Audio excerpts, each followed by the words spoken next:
If I'm committed to building my business, no matter what size I want, how to already exists. However, if I don't know how to, then I have self-doubt, I have uncertainty, and that might cause some stress, right? Because I don't know how to. When we want to get beneath the surface and we want to stop playing, start using our $100 billion brain better, now we can become more aware of our thoughts, emotions, feelings, sensations, and behaviors.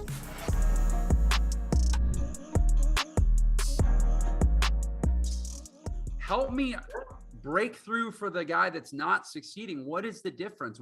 Why is it such a fight? So I have something on my desk right here that I think you'll appreciate. And I prepared in advance because I thought we might have this opportunity.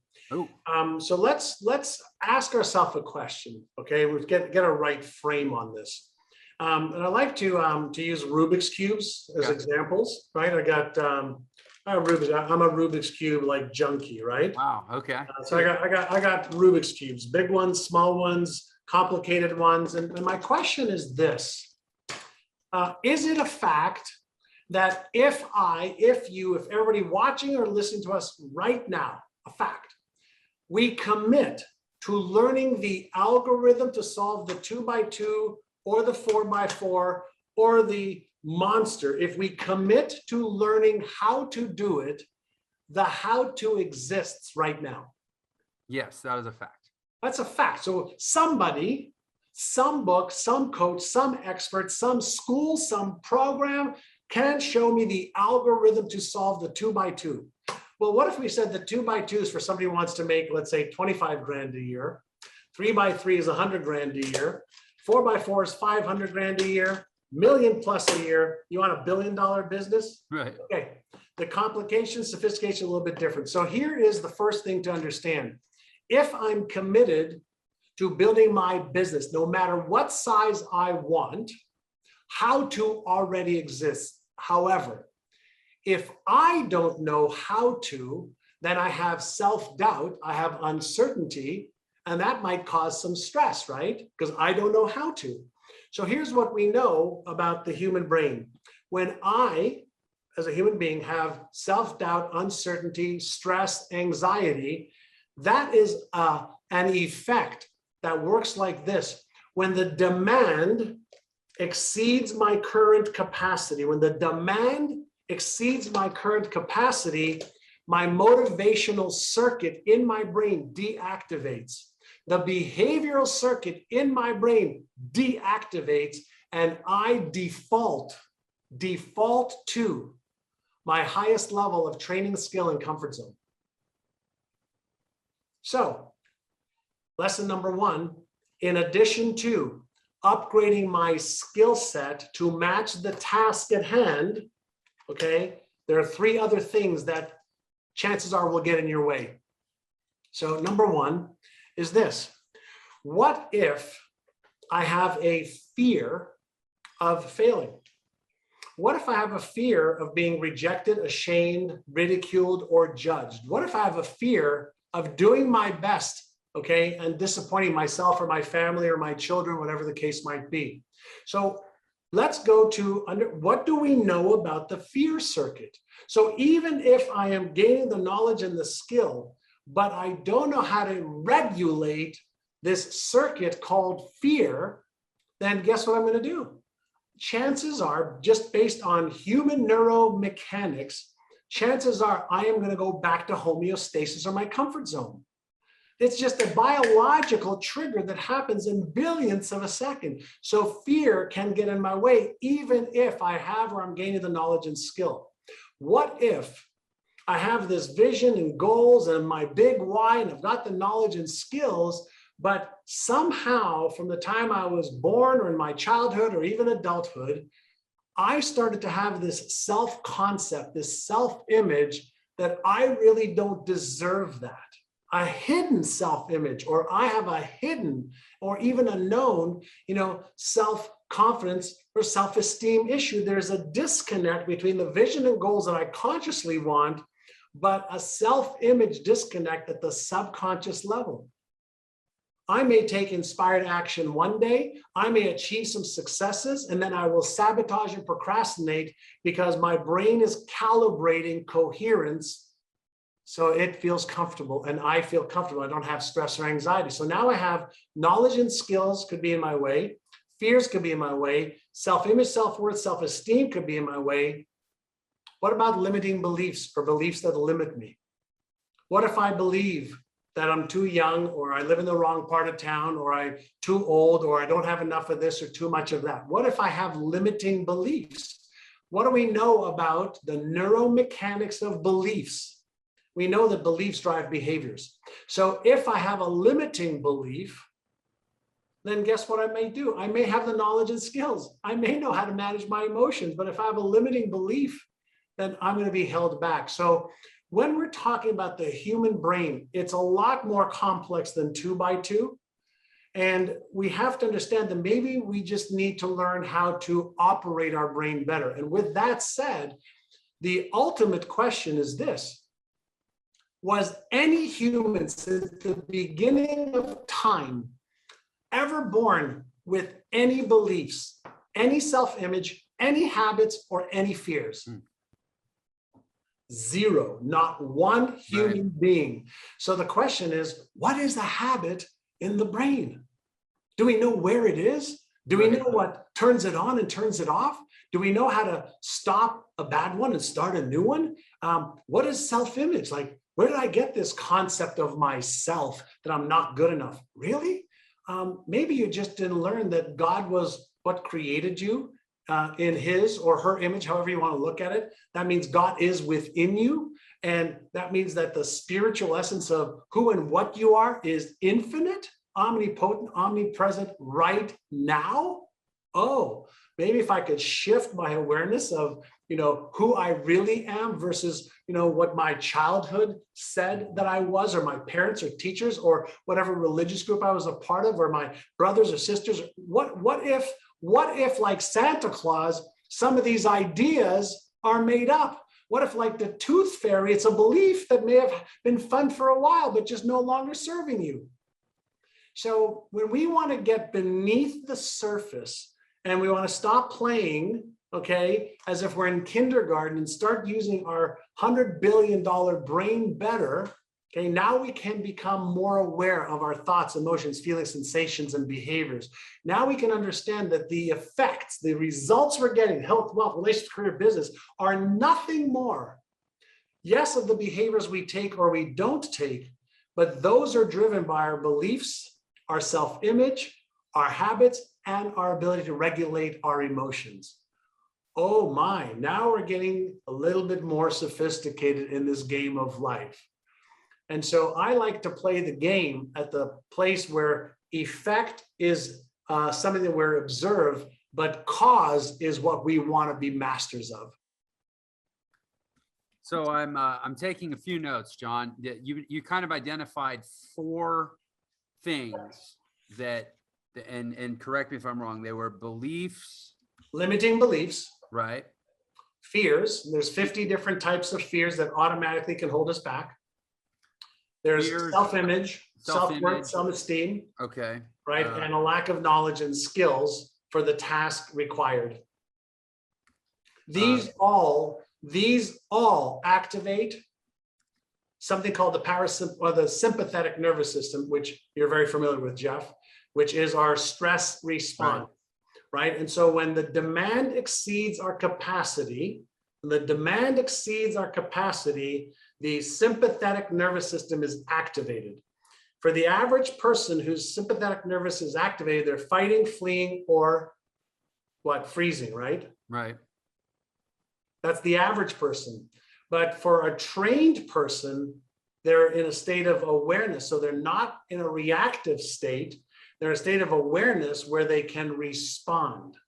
Firefighters respond, Navy SEALs respond, police officers respond, astronauts respond because they've been trained to.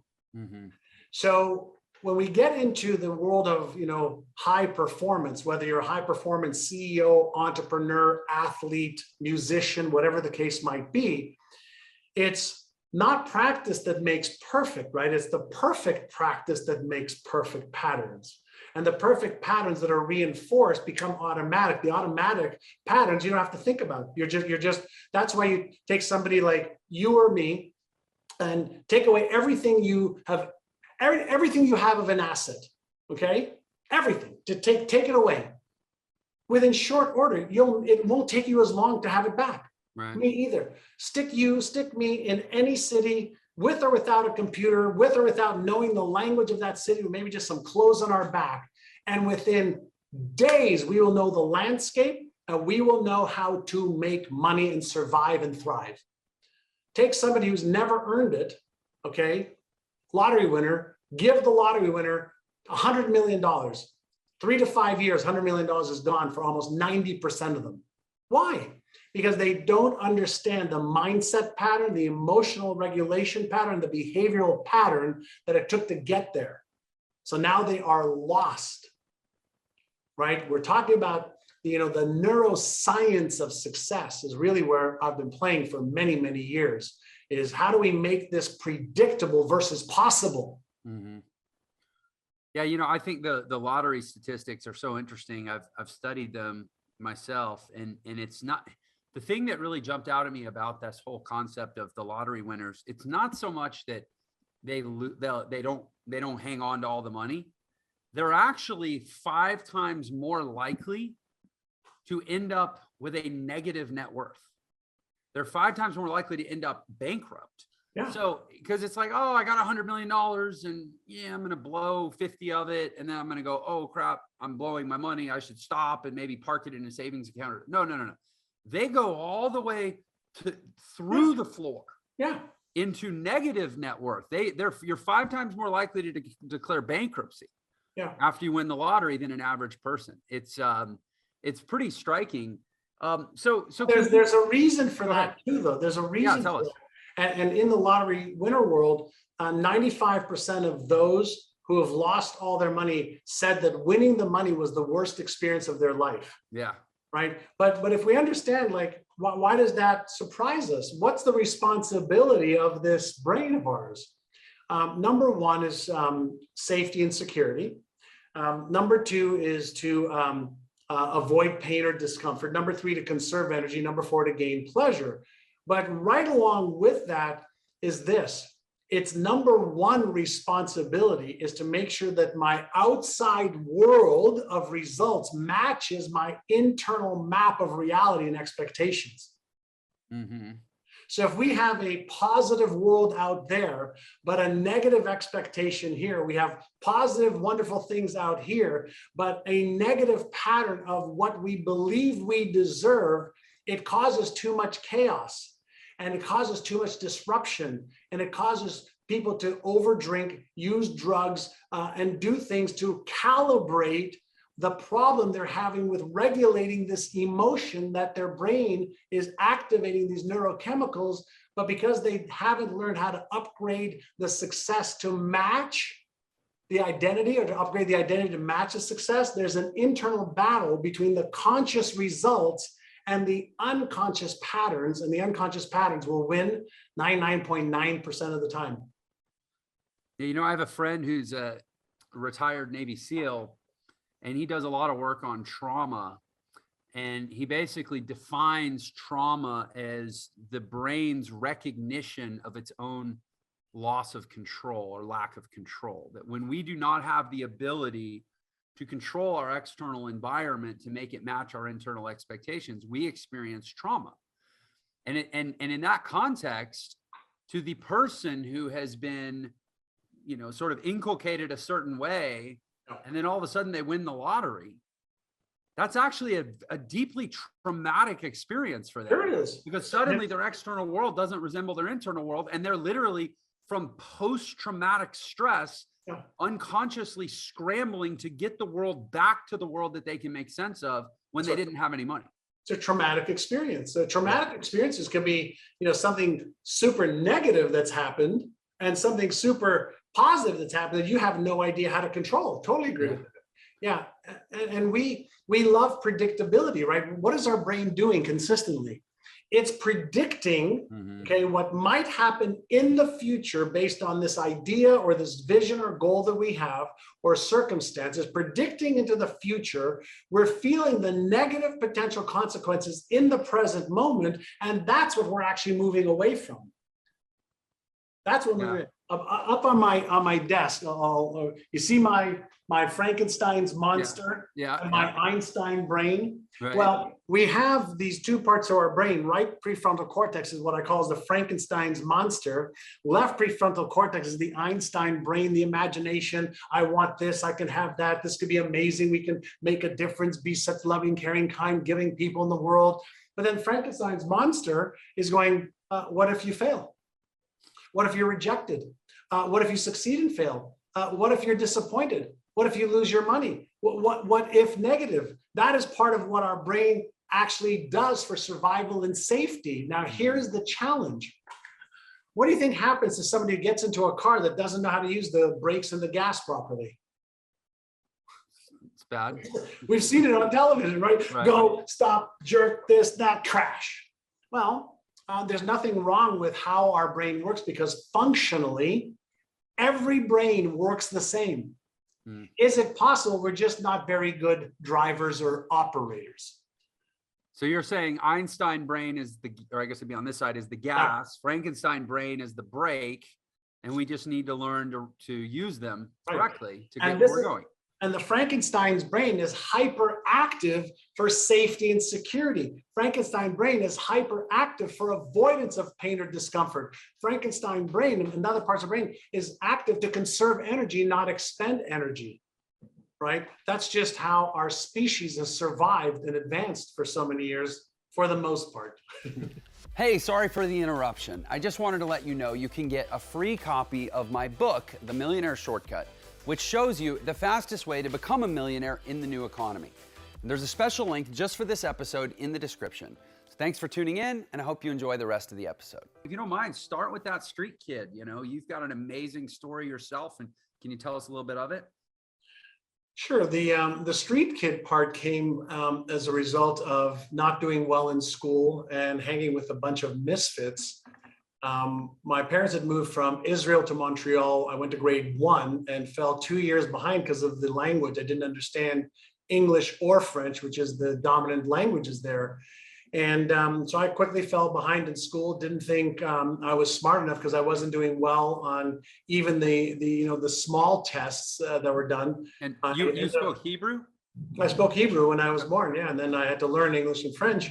And by grade 7, I'd failed English, failed math, and was in the remedial class most of the time and didn't like school. So I thought that I wasn't smart. I wasn't engaged in school. I was hyperactive, and the teachers wanted my parents to put me on Ritalin for hyperactivity. And the truth was I wasn't hyperactive. I was just bored. So I was doing everything but what I needed to be doing. And I just didn't understand a lot of the stuff.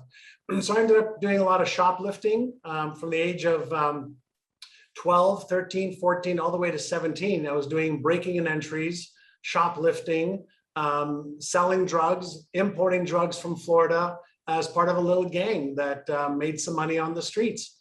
And, you know, in retrospect, when I asked, like, why did I do that? A, I wanted to fit in.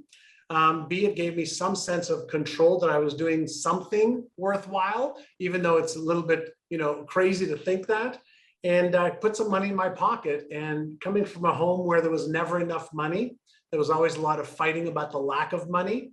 There was always, you know, secondhand clothes. There was always leftover stuff. And I wanted more, and that was the only way I knew how to do it. And so that was the, you know, 12 to 17, almost 18 years old. That's what I did. And I left high school in grade 11. I went to work in the shipping department, making $1.65 an hour, taking the subway and the bus to work, taking the bus and the subway back home. And that was what I thought my life was going to be. And my dad at the time was a cab driver. My mother worked at a local department store as a seamstress. And we were in the probably below average income, you know, in the city of Montreal, which put us obviously in a socioeconomic arena. And I had a roof over my head, I had food on the table, and I had lots of love from my mother, and I had a lot of beatings from my father. And so that was me growing up. So I think that's called a normal family, right? Everybody who's functional is not normal. So that was the beginning, of my, getting out into the real world. And it was a mess. I was doing the wrong things with the wrong people, getting into a lot of trouble. And my life was heading on the path of either jail or the morgue. And the reason I know that is one of the guys that I was hanging with went to jail, another one died and of a drug overdose. And so I knew that those were all possibilities for me. And yet I didn't know what to do. I was lost. It would be an understatement at the time. It's so interesting. I want to hear where the story goes from there, but I couldn't help but think as you were telling that story about so many people I know. I mean, I'll just use as a brief example. I spent this past week hanging out with some close associates of mine, and one of them I learned, I didn't even know, but one of them I learned actually had a past coming out of dealing drugs. And they're a brilliant business person and an entrepreneur now, but they got their start dealing drugs. And then I think about myself. I laughed when you said you only made it through part of the 11th grade. I dropped out of high school during the 11th grade. I didn't finish high school. Yeah. I was so lucky that at least I found music. So I became a pianist. At least I had a somewhat socially acceptable thing that I could invest my energy into. It was a little better than dealing drugs. Didn't pay as well, but my point is there's a lot of people that have so much talent, but the educational system either, they're not a fit, or they don't know what to do with them, or maybe it's just one bad teacher that gets off on a bad track and they never recover. Like, there's just so many people that the educational system doesn't know what to do with, and they end up, it's no surprise they end up dealing drugs, or in my case, at least playing piano gigs for food, because the world doesn't seem to have an answer. And I've read studies that as many as 50% of students are outside the construct of what school is equipped to deal with. And those are the people that go on to either do the greatest things or become the biggest disasters. Yeah, it's really interesting if we go back in time to understand the educational system and why it was created. It was created to either create professionals, or to veer students out into apprenticeships. And it wasn't geared towards, teaching us how to memorize and to fall into learning things we didn't want to learn. Maybe for a portion of our history that made sense. But I know that when I immigrated from Israel to Montreal, it wasn't by choice. I was thrown into an environment where the teachers had 50, 60 students per class. And we know that in those early modeling years, we develop concepts, ideas about our identity, our self-worth, our intelligence, our belief systems are formulated very, very early on in the imprinting years with our parents and our caregivers. But then the modeling years and the experiential years in grade 1, 2, 3, 4, 5, 6, 7. And, I remember in English, my teacher, I can't remember her name, but I remember, she given me like a 0 on an essay that I wrote. She goes, "You shouldn't write the way you speak." I'm like, well, how do you write? And by the way, when my first book became a New York Times bestseller, I chased her down and made sure she got a book and said, "I wrote this book exactly how I speak." And the world seems to think it's okay. But part of the challenge that we don't understand, the reason I got into the behavioral neuroscience field and the research to understand, like, how did I change? What happened to me to change? And there were some things, there were definitely some catalysts. And one was a story. My brother was really concerned for my well-being. He was a tennis pro and had finished playing the circuit and moved to Toronto, Canada to teach at a tennis club there. And it was a man that he was teaching who was a very successful entrepreneur. And he'd become friends with this man. His name is Alan Brown. And my brother told him of the challenges that I was having as a kid. So he asked me if I'd take the train to Toronto to have lunch with him. And so I said, sure, I'll come see you for the weekend, bro, and I'll have lunch with you and Mr. Alan Brown. And at lunch, Mr. Alan Brown gave me this document, Jeff. And he asked me, before he gave me the document, he said to me, what are some of your goals and dreams? And I said, well, I'd like to buy a car. I was like 19 at the time. I want to buy a car, want to move out of my parents' house, and I'd like to get a job that pays more than $1.65 an hour. And he said, well, what else do you want to do other than that? Like, what are some of your bigger goals and dreams? I don't know. That would be awesome to begin with. So he said, do me a favor. He said, let me guide you a little bit. And he gave me this document. And just to put it into perspective, I'm 60 now. This was 41 years ago. And this document, okay, first question, it was the 1980 goal setting guide. And the first question was, at what age do you want to retire? Well, I'm 19. My father's still working like a dog as a cab driver. Like, I don't know what age I want to retire. So I asked Mr. Brown, what should I put down there? He said, just pick a number. He says, use your imagination. So I wrote down 45. Second question was, how much net worth do you want to have? I looked at Mr. Brown and I said, Mr. Brown, what does net worth mean? He told me what it means. I put $3 million. Third question, what kind of lifestyle do you want to have? Fourth question, what kind of car do you want? What kind of home do you want?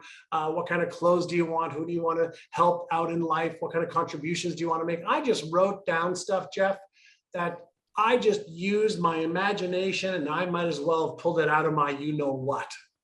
And so I gave this document to Mr. Brown, and he looked, and says, hey, this is actually a pretty wonderful lifestyle that you could have as your vision.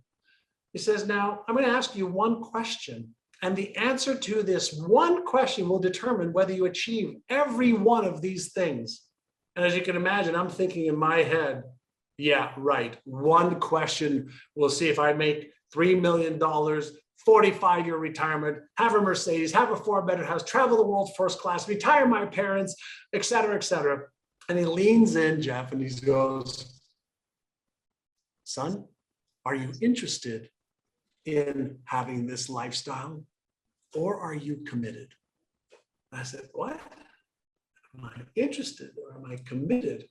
I said, Mr. Brown, what's the difference? And he said, if you're interested, you'll do what's easy and convenient. If you're interested, you'll keep using your story about leaving high school at grade 11 and failing English and math in grade 7. If you're interested, you'll keep talking about your father not being able to help you and your mother and father fighting about money all the time. If you're interested, you'll allow your current identity to control your behaviors. He said, but if you're committed, you'll upgrade your identity to match this new destiny that you want. You'll upgrade your knowledge, your skills, your behaviors, and your habits so that they match up with the vision, the goals you have, because every one of these goals is doable. So are you interested or are you committed? And I remember, Jeff, feeling a little bit on edge. And I don't know why. I leaned in, I go, Mr. Brown, I'm committed. And he reached out his hand and he said, in that case, I will be your mentor. And I go, awesome. What's a mentor?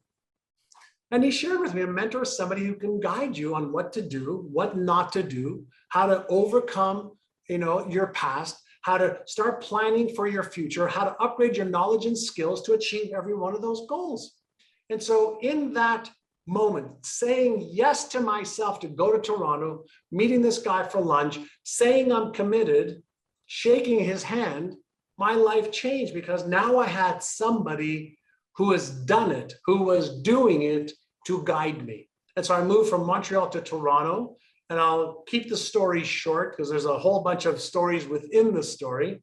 But within the next 18 months, he hired me. I went to school, got my real estate license after 5 weeks of 9 to 5, passed the test. I became a licensed real estate agent, June 20th, 1980. And the reason I know the date so well, Jeff, is because I passed the test on my own without cheating. And I remember that date because it was one of the most proud moments of my life, because I had cheated on just about every other test in school. And Mr. Brown started to teach me how to be a professional real estate agent.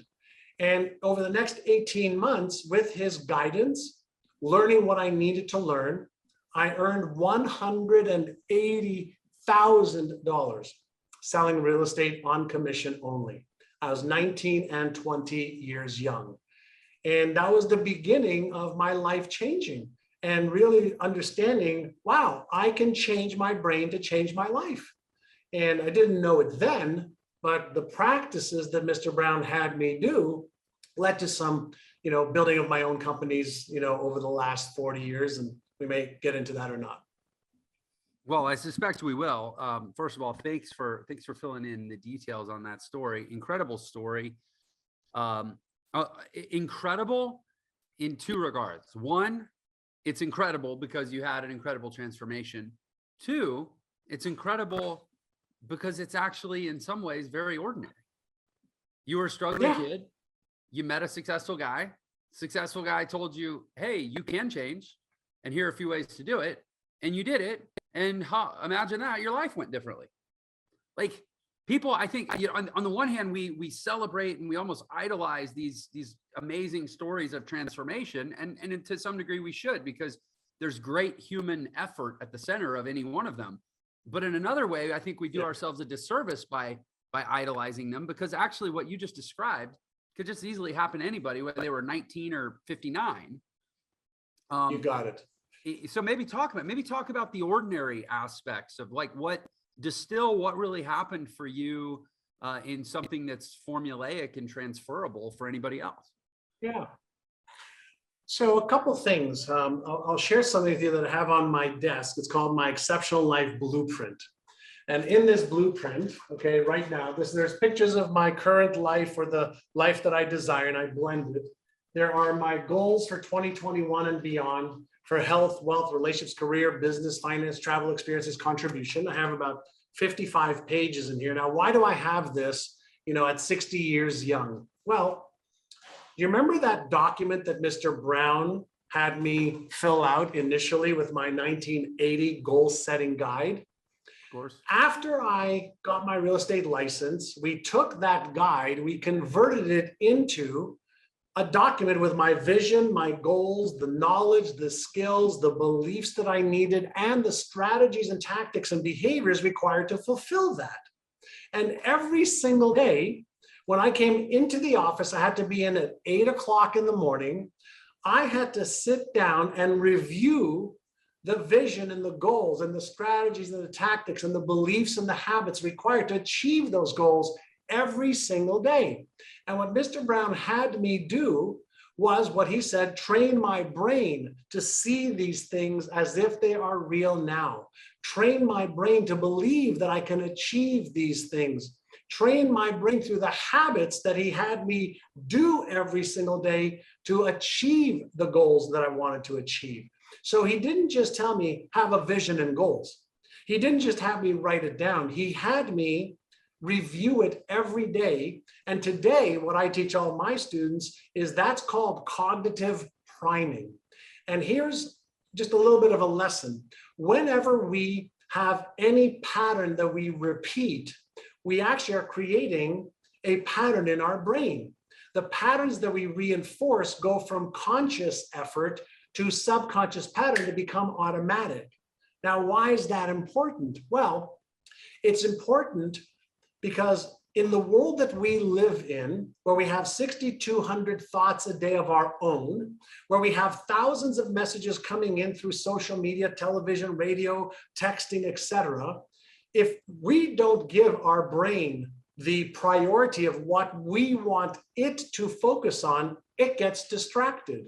But if we set up a process by which we tell our brain and ourselves, here's the stuff you want to trade your life for. Here's the stuff for business, for charity, for your spiritual or religious goals, for your finance, relationship, whatever it is. If we can create the clarity of the vision and impress it into the power center of our brain, then that part of our brain actually activates certain circuits in our brain to actually help us achieve those goals. But what do most people do? They may have goals, and where are those goals? In a drawer somewhere? How often do they look at those goals? How often do they review their plan for achieving those goals? How often do they understand what are the obstacles that might get in my way or that are in my way of achieving those goals?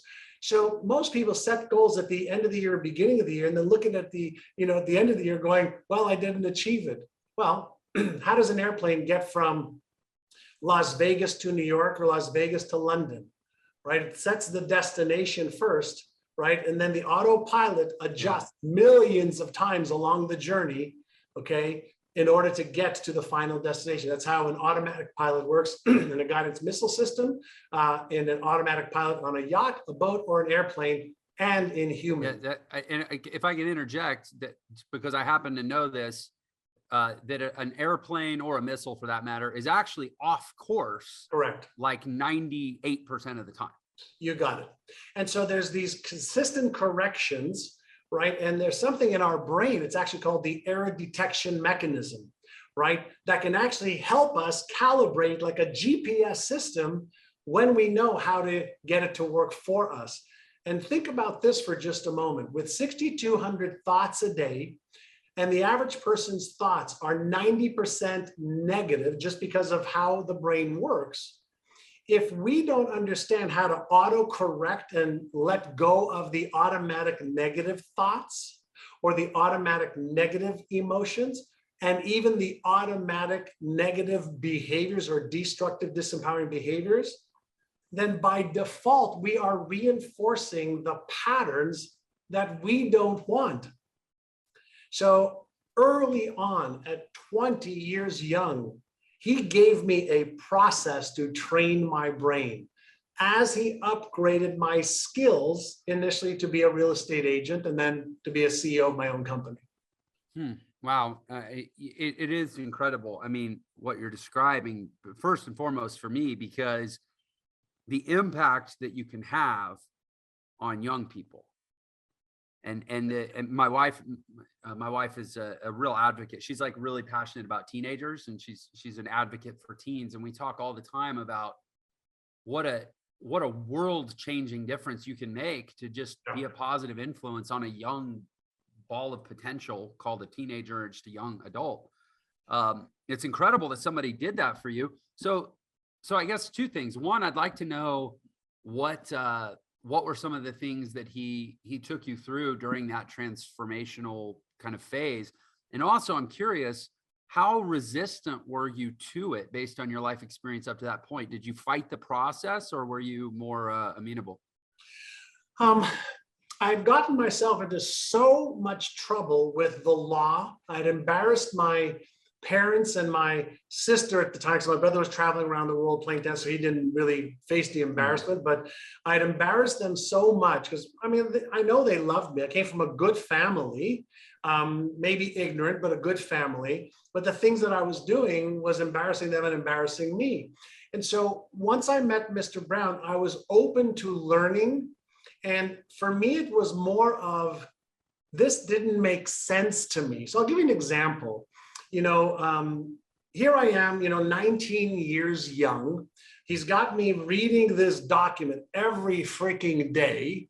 And I'm like, why the F do I have to read this document every day? And why is he asking me to run my right hand through it, and then my left hand through it? Why is he asking me to close my eyes and visualize and pretend that I'm making $10,000 a month when I'm not, didn't even make, $500 a month. I can't pay attention, let alone pay for rent. And, so I was like, what is this doing? Now, 40 years later, I know that visualization now, because of the research I do on this thing called the human brain, visualization is actually a simulation in the brain. And our brain, when we simulate something, the same electrical activity as if we're doing it, as if it's real, fires. The same neurons fire, the same neurochemicals are released. And so I didn't know it then that practice makes permanent patterns. Visualization is what creates a simulation of these patterns. I didn't know that if you do that for, and now the research is, if you do that for 66 days to 365 days, those patterns that you are utilizing through conscious effort or creating through conscious effort actually shift over to an implicit unconscious pattern that requires almost zero energy. I didn't know it then. So my ignorance was like, why does he make me do this every day? Mm-hmm. Right? But now, like all of my students, if you want to enter into my coaching programs, if you don't commit to 100 days, you can't come in. Why? Because all the research shows that if you are willing to train your brain and upgrade your skills for at least 100 days, we can create the foundation of a pattern that actually will start building you in a constructive, positive, empowering way. But if you think it's 21 days, which is what the old beliefs used to be, it doesn't work in 21 days. And that's why people, go on a diet, they lose weight, gain it back. That's why people, make more money for a week or 2 or 3 and then quit. And so there are neuromechanical things happening in our brain that we know more of today. I didn't know it back then, so I was resistant because of ignorance, but because I worked for him, I had to do it every day with all of the other real estate agents in his office. I'll share a story with you in just a little bit about what happened when my own company, I started my own real estate company, and we got stuck at 1.2 billion a year in sales of what I did. Well, I mean, I'd love to move right towards that story because I want to kind of know, again, the journey. So you become a successful real estate agent, make 180 grand in a year. And then, just kind of quickly maybe take us through evolving into your own entrepreneur, starting your own businesses. And then ultimately, how'd you get into doing the kind of stuff you're doing now? Sure. So from 1980 to 86, I sold real estate. I took a little bit of time off to travel around the world. When I came back, I wanted to start my own real estate company. And so I was living in Toronto at the time, and the franchising rights for Remax, the real estate company Remax, became available in Indiana. And so I bought the franchising rights for Remax for the state of Indiana and went and started my entrepreneurial venture in an executive office suite with a shared conference room, a shared receptionist, 1 desk, 2 chairs, glasses to make me look a little bit older. And I started to build Remax in Indiana. And from So you moved to Indiana? I did. Yeah, no idea where. I didn't even know where Indiana was at the time. But I moved to Indiana because there was a business opportunity, and I wanted to try my hand at being an entrepreneur. And so I moved to Indiana and started to open up Remax offices. And from 1987 to 1990, we started to pick up steam. Opened up 10 offices, 20 offices, 30 offices. Recruited, 100 agents, 200 agents, 500 agents, and we had hit 1.2 billion a year in sales by 1992, 5 years later. And I knew that the potential there was greater than 1.2 billion with all of our offices, but we were stuck. We were doing a lot of training of our agents, how to list homes, how to close deals, how to overcome objections, how to manage time. We taught them all of the skills required to be a better real estate agent or broker. And what happened was we just got stuck, and the people that were making 35 to 50,000 just kept making that 35 to 50,000. People who were making 50 to 100,000 kept making 50 to 100,000. People between 1 to 250, we knew who they were year after year. And so I was wondering what is actually causing them to be stuck. And I discovered that every human being has some set points in their brain. So what's a set point? Well, if somebody has been a certain weight with a certain body fat percentage for, let's say, 3 to 5 years, chances are that that set point is set in their brain, and all of the automatic processes to keep them at that set point, just works without much thought. Mm-hmm. Well, there's something called the financial set point, an income set point, and it works just like a thermostat. So if the thermostat is set in a room to 70 degrees and hot air comes out, well, air conditioner goes on. If cold air comes in, the heat goes on. It's an automatic cybernetic mechanism. And Maxwell Maltz many years ago wrote a book called Psycho-Cybernetics on the control and response system that happens in animals and some machines that we created. Well, what we observed, whenever we would have like live events where we would train our agents and they get motivated, they would do really, really well for a week or two. And then they would average out their behavior and success over the next 2, 3, 4 weeks. And we just saw this pattern over and over and over again. So here's what I did. I said, maybe they're getting stuck because of some of what's happening in their brain and their settings. And it's either going to be limiting beliefs, it's either going to be a self-image disconnect, or their financial set point. So I took 75 agents out of my, I think it was about 700 at the time. They paid $3,000 to work with me for 6 months on a separate project, not to upgrade their knowledge and skills as a realtor, as an entrepreneur, but to upgrade their mindset, the neural patterns in their brain. And we used a variety of meditations, visualizations, mindfulness, affirmations, declarations, etc., that they had to practice every day for 15 to 30 minutes. Well, here's what happened over a 6-month period of time. We tracked what they did the year before, same time for these 75 agents. Then we tracked what they did for this next 6 months. And that group of agents increased sales by $100 million more than the same time the year before. So he said, holy shit, what happened? Their income started to skyrocket, and we didn't teach them one new skill on how to sell more real estate or how to list more homes. What we did is we increased their set points in their brain. And then we took it throughout our company over the next several years. We grew to 1,200 agents, 85 offices, and we started doing $4.5 billion a year in sales. Not because we taught them how to sell more. We taught them how to increase their mental and emotional capacity, their self-worth, self-esteem, self-confidence. And the average agent income went from $38,000 average to $120,000 average income per year in Indiana, unheard of. So I knew that the holy grail was the inner game. And so I have been an advocate, and this was 1997. Then I retired for a couple of years, and then I started another company that we took public on NASDAQ in 1998. And then retired again in 2000, wrote my first best-selling book on how to have it all. And I've been deep into the neuroscience and neuropsychology, trying to figure out what are what I call evidence-based methods to utilize my $100 billion brain better so that I could be better. And I can teach others how to, have the lifestyle of their dreams. Well, I know you've helped, millions of people, and I'm one of them. Thank you, Jeff. I appreciate what you do. I'm so fascinated by this subject. It's frankly, it's the constant, vexation of my existence is how to, we talk about equality of opportunity versus equality of outcome, right? Like, I long for equality of outcome, but not in a forced way, but an inspired way. Like, how do we, and obviously from the work you do, people have varying degrees of resistance to aligning with their potential, right?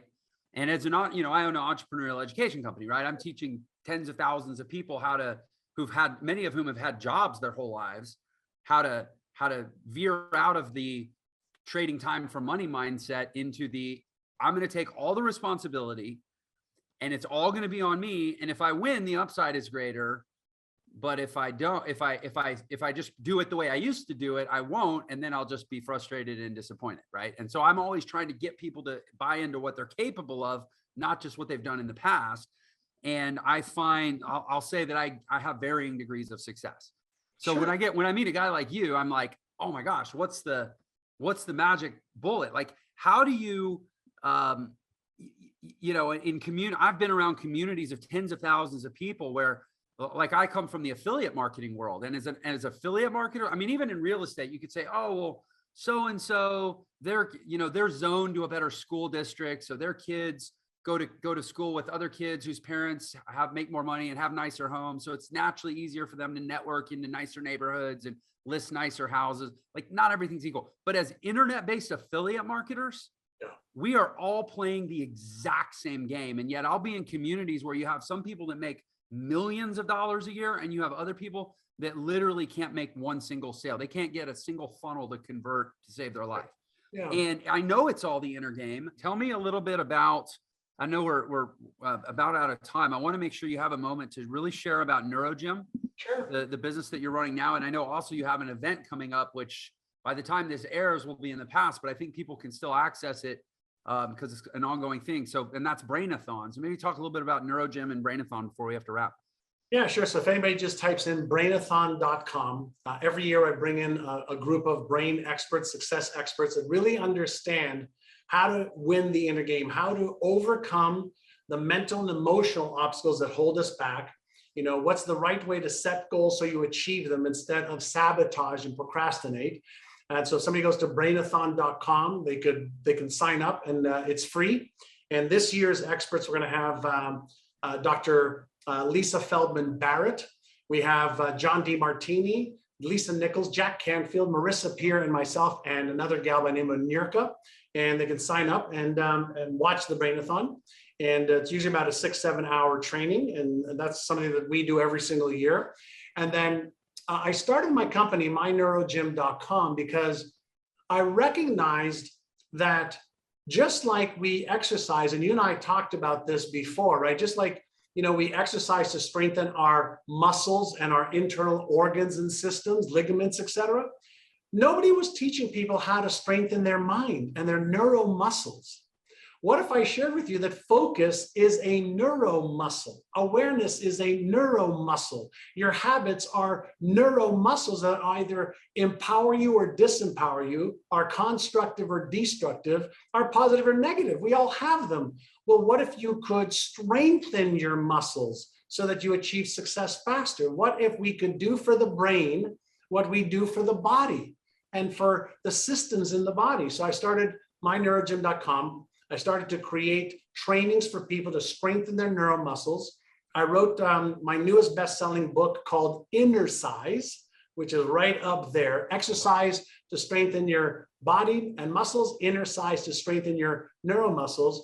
And I've got over 100,000 students that are training their brains daily based on my inner sizes that I created for winning the game of money, winning the game of business, winning the game of fear, winning the game of procrastination, winning the game of weight loss, etc., using the latest in neuroscientific evidence-based methodologies. And so instead of telling them, here's what you should do, we created the programs for them to just get them, use them, change your brain, change your life. Man, like I said, you must get up very early in the morning to do all that. Not bad for a scrappy little street kid. Yeah. like you, I have a really good team. I get to do what I do every single day, and and share and give the gifts that I've been blessed to have. Man, you know, it's funny you mentioned good team. We should put a pin in that and come back to it one of these days. And I mean, we could do a whole other episode on the neurochemistry of leadership and how to create alignment and resonance in the other people that it requires to do big things in this world. That's a whole other subject, man. Sure. So grateful you came on the show, John. I wish Thanks, we had more time. We'll just have to fight for it, and maybe even do this again. But we'll do it again. This is tremendous. And I will just say, you know, again, this isn't a paid sponsorship. This is just me saying what I think. John's stuff is the bomb. I have gone through it myself. I'm a student of John's. It's really, really incredible and just true what he's saying, that we should be training our brains more than we even train. I mean, never mind just like, an hour a day at the gym or whatever. I mean, we need to have a regimen for our minds and our brains. 60% of all of our energy gets consumed by this little 4-pound mush ball in our head. I mean, it's the most active. 30%. Yeah. Is that what it is? I forget. I mean, it's something that's disproportionately huge based on its size. Yeah. We need to be working this thing out, and the vast majority just kind of, like you say, they just sort of take what comes and drift through life and wonder why they're not in command of this incredible tool. So, the formula I know you're going to agree with is exercise plus inner size daily. Amen. Now, every single day, 7 days a week. So you mentioned brainathon.com. That actually redirects to your NeuroGym page site. Is there anything else, any other, you mentioned your book, Inner Size. I assume that's available on Amazon, anywhere else. Where else, if anywhere, would you send people that want to go deeper into your world? Thanks, Jeff. I've got 4 books, 2 New York Times bestsellers. I've got my book, Having It All, my book, Inner Size, my book, The Answer, my book, The Vision Board book. And then I'm on Instagram, I'm on, Facebook. I do a lot of free training. I'm on YouTube. So, what I recommend is for somebody to, start with one thing enter a little bit deeper into, my world of neuroscience and neuropsychology so that you can have more control, over your $100 billion brain. And then you'll discover more stuff. So let's make the first step easy. Brainathon is a phenomenal place to start, because you learn from me and some other amazing individuals who are world-renowned teachers and know their stuff inside and out. And check out maybe my book, Inner Size, which is the one right up there. Yeah, I've actually had some of the speakers from Brainathon on the show before. Awesome. So you know them. Yeah, looking forward to having more. And I'll be there. I'll be participating in Brainathon as well. It's ongoing. So whenever somebody's seeing or hearing this, you can go sign up at brainathon.com. John, thank you so much, my friend, for being on the show. It's been wonderful. What a joy. Appreciate you, and have fun with the family. If you loved that episode, then you're definitely going to love this one. Check it out. The mind isn't complicated at all. Once you understand it, you can actually fix really complex matters quite fast if you understand those three workings of the mind and put them into practice.